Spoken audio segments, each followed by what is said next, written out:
नमस्कार.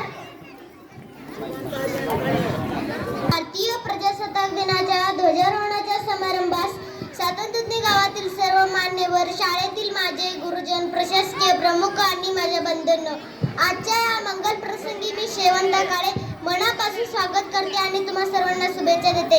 इंग्रजांनी 150 वर्षे भारतावर सत्ता चालवली आणि राज्यकारभाराची एक पद्धत त्यांनी निर्माण केली. 15 ऑगस्ट 1947 रोजी इंग्रजांनी आपला देश भारतीयांचा स्वाधीन केला. खरा, परंतु 150 वर्षे पारतंत्र्यात घालविल्यानंतर आपण राज्यकारभार कोणत्या पद्धतीने करणार? ज्या पद्धतीने इंग्रजांनी कारभार केला त्या पद्धतीने का पूर्व 150 ते 200 वर्षापूर्वी करत होते त्या पद्धतीने? हे ठरविण्यासाठी एक समिती नेमली गेली. तिचे नाव संविधान समिती. यातील विद्वान लोकांनी जवळजवळ 3 वर्षे विचारविनिमय करून राज्यकारभाराची एक नियमावली बनवली गेली. ती सर्व नियमावली एका पुस्तकात शब्दबद्ध केली गेली.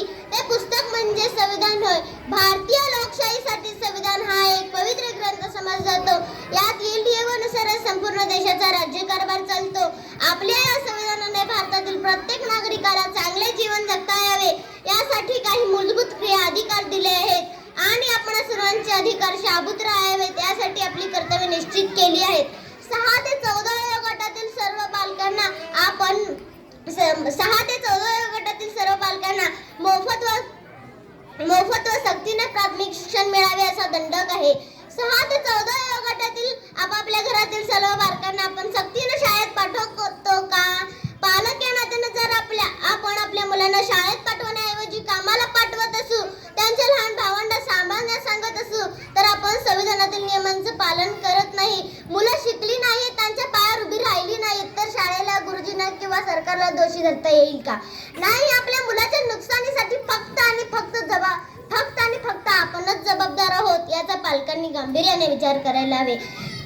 शाळेने विद्यार्थ्यांना शिकवावे, चांगले व दर्जेदार शिक्षण द्यावे असे तुम्हाला वाटत असेल तर ती शाळा तुमची आहे असे समजून शाळेला येणारी प्रत्येक अडचण तुमची अडचण समजून पालकांनी दूर करायला हवी. आपण आपल्या हक्काच्या बाबतीत जसे सजग आहोत तसे आपल्या कर्तव्याच्या बाबतीत सुद्धा तेवढे जागरूक राहण्याचं ठरवलं तर आपला देश सुजलाम सुफलाम बनेल असा विश्वास आहे. उपस्थित सर्वांनी माझे 4 शब्द ऐकून घेतलात. सर्वांचे आभार. धन्यवाद.